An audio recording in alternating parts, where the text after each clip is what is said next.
అందరికీ వందనములు. దేవుని నామమున స్తోత్రములు. నేటి మన ధ్యానాంశము దీర్ఘాయుష్మంతులగుదురు. ద్వితీయోపదేశ కాండము 5వ అధ్యాయము 33వ వచనం చదువుకుందామండి. మీరు జీవించు మేలు కలిగి దీర్ఘాయుష్మంతులగునట్లు మీ దేవుడైన యెహోవా మీకు ఆజ్ఞాపించిన మార్గములన్నింటిలో నడుచుకొనవలెను. ఇక్కడ యెహోవా తండ్రి మోషేతో మాట్లాడుతున్నారు. ఏమని మాట్లాడుతున్నాడు? కాబట్టి మీరు కుడికే గాని ఎడమకే గాని తిరగక మీ దేవుడైన యెహోవా ఆజ్ఞాపించినట్లు చేయుటకు జాగ్రత్త పడవలను. మీరు స్వాధీనపరచుకొనబో దేశంలో మీరు జీవించుచు మేలు కలిగి దీర్ఘాయుష్మంతులగునట్లు మీ దేవుడైన యెహోవా మీకు ఆజ్ఞాపించిన మార్గములన్నింటిలో నడుచుకొనవలెను. మీకు ఇవ్వబోతున్న దేశంలో మీరు దీర్ఘాయుష్మంతులు అవ్వాలంటే ఏం చేయాలంటున్నాడు యేసయ్య? ఒక కండిషన్ పెట్టాడు. మీ దేవుడైన యెహోవా మీకు ఆజ్ఞాపించిన మార్గములన్నింటిలో నడుచుకొనవలెను. దేవుడు అనుగ్రహించిన మార్గాల్లో నడిచిన వారిని ఆయన దీర్ఘాయుష్మంతుల్ని చేస్తారు. యెహోవా చెప్పుచున్నాడు, మరియు నీకును నీ తరువాత సంతానమునకును క్షేమము కలుగుటకై నీ దేవుడైన యెహోవా సర్వకాలము నీకిచ్చుచున్న దేశంలో నీవు దీర్ఘాయుష్మంతుడు వగునట్లు నేడు నీకు ఆజ్ఞాపించుచున్న ఆయన కట్టడలను ఆజ్ఞలను గైకొనవలెను. నీవును నీ సంతానమును నేను ఇస్తున్న దేశంలో దీర్ఘాయుష్మంతులగునట్లు ఉండవలను. అంటే ఏం చేయాలంటున్నాడు? నేను నీకు అనుగ్రహించిన ఆజ్ఞలను కట్టడలను గైకొనుము. ఆయన ఇచ్చే ఆజ్ఞలను కట్టడలను గైకొన్నట్లయితే మనకి మేలు కలుగుతుంది, దీర్ఘాయుష్మంతులమి అవుతాము. ఇక్కడ మోషే ఆయన ఇచ్చిన కట్టడలన్నీ కూడా పాటించాడు. కానీ మోషే కూడా ఒక కట్టడని చేయకపోయినందువల్ల మోషేని కూడా యెహోవా తండ్రి చంపాలని అనుకుంటాడు. ఆ క్షణంలో సిప్పోరా ఆయన చేయని ఆజ్ఞను నెరవేరుస్తుంది. దాంతో మోషేని చంపకుండా యెహోవా తండ్రి విడిచిపెట్టడం జరుగుతుంది. కాబట్టి ఆయన ఇచ్చిన ఆజ్ఞలన్నింటినీ అనుసరించి నడుచుకొనవలెను. ఆయన ఇచ్చిన ఆజ్ఞలు ఏ ఒక్కటి కూడా మనము మర్చిపోకూడదు. అన్ని ఆజ్ఞలను అనుసరించి నడిచినట్లయితే దీర్ఘాయుష్మంతులమి అవుతాము. మోషే తర్వాత దావీదు కూడా దేవుని ఆజ్ఞలన్నింటినీ అనుసరించి నడిచి ఉన్నాడు.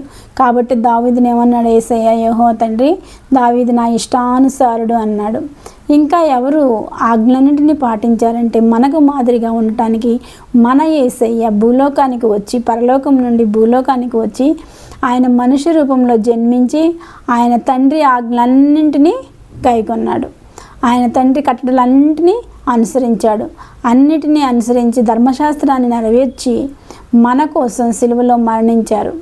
ఆయన దీర్ఘాయుష్మంతుడయ్యారు. తిరిగి 3వ దినమున లేచి పునరుద్ధానుడై దీర్ఘాయుష్మంతుడై నిత్యము ఇప్పుడు సర్వోన్నతమైన స్థలములలో దేవునికి మహిమయు ఆయనకి ఇష్టమైన వారికి సమాధానం కలుగును అని దేవుని దూతలు నిత్యము స్తుతిస్తూ ఆరాధిస్తూ ఆయన్ని ఉన్నారు.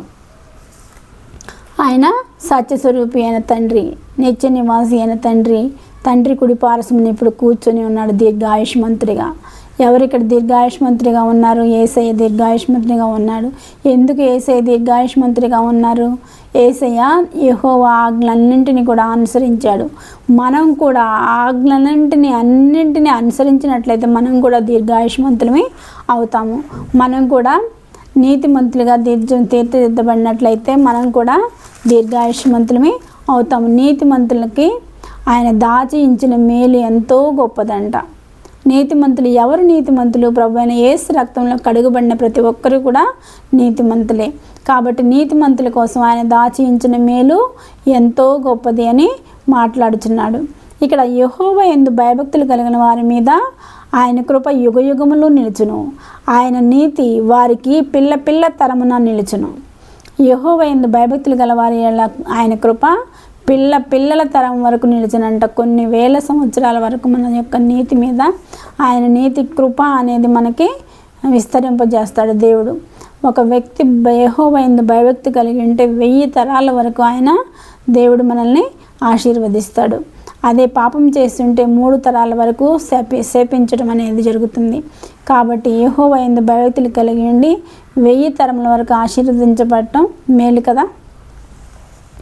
భూమి కంటే ఆకాశం ఎంత ఉన్నతముగా ఉన్నదో ఆయన యందు భయభక్తులు గల వారి ఎడల ఆయన కృప అంత అధికముగా ఉన్నది. ఆయన కృప ఎంత అధికంగా ఉన్నదంటే భూమి కంటే ఆకాశం ఎంత ఉన్నతముగా ఉన్నదో అంత ఉన్నతముగా ఆయన కృప మన మీద ఉంటుంది. యెహోవా యందు భయభక్తులు కలిగి ఆయన కట్టడలను అనుసరించే వారికి దీర్ఘాయుష్ను ఆయన అనుగ్రహిస్తున్నాడు. యెహోవా యందు భయభక్తులు కలిగి ఉన్న వారికి ఆయన దాచి ఉంచిన మేలు ఎంతో గొప్పది అని మాట్లాడుతున్నారు. కాబట్టి మనము యెహోవా యందు భయభక్తులు కలిగి ఉండి ఆయన ఆజ్ఞలను ఆయన కట్టడలను అనుసరించి నడుచుకున్నట్లయితే మనం కూడా దీర్ఘాయుష్మంతులమే అవుతామండి. ఎందుకంటే రక్షణ పొందిన ప్రతి ఒక్కరు బాప్తీసం తీసుకున్నట్లయితే వారికి నిత్య జీవము దేవుడు అనుగ్రహించి ఉన్నాడు. వారికి దీర్ఘాయుష్మంతులేనండి.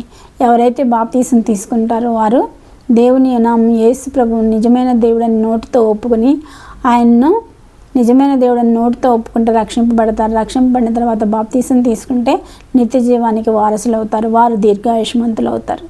కాబట్టి మనం అందరము దీర్ఘాయుష్మంతులు అవ్వాలంటే ఏం చేయాలి? యెహోవా యొక్క ఆజ్ఞలను ఆయన కట్టడలను అనుసరించి నడుచుకునే వాళ్ళను మనం అందరం ఆయన ఆజ్ఞలను కట్టడలను అనుసరించి నడుచుకుంటూ మనము దీర్ఘాయుష్మంతులు అవ్వాలని కోరుకుంటూ ఈ చిన్న వాక్యాన్ని ముగిస్తున్నాను. చిన్న ప్రార్థన చేసుకుందామండి. సర్వశక్తి మిక్కిలి కృపగలిగిన ఘనమైన యేసురాజు మీ పాదములకు స్తుతులు స్తోత్రములు తండ్రి. మధ్యాహ్న కాల సమయంలో మీరు వినిపించిన వాక్యముకై వందనములు స్తుతులు స్తోత్రములు. ఈ వాక్యమును మా హృదయంలో నీరు కట్టి ఫలింపచేయండి. మేము నీ ఆజ్ఞలను నీ కట్టడలను గైకొని నీ మీరిచ్చే దీర్ఘాయుష్ను మేము పొందుకునేలాగా మమ్మల్ని ఆశీర్వదించి దీవించమని మా ప్రభును ప్రియకుమారుడైన యేసుక్రీస్తు నామమున అడుగుచున్నాను తండ్రి. ఆమెన్. నా వాక్యం ప్రతిరోజు వినాలనుకుంటే సబ్స్క్రైబ్ చేసుకోండి. అంతే కదండి, షేర్ కూడా చేయండి. ఓకే.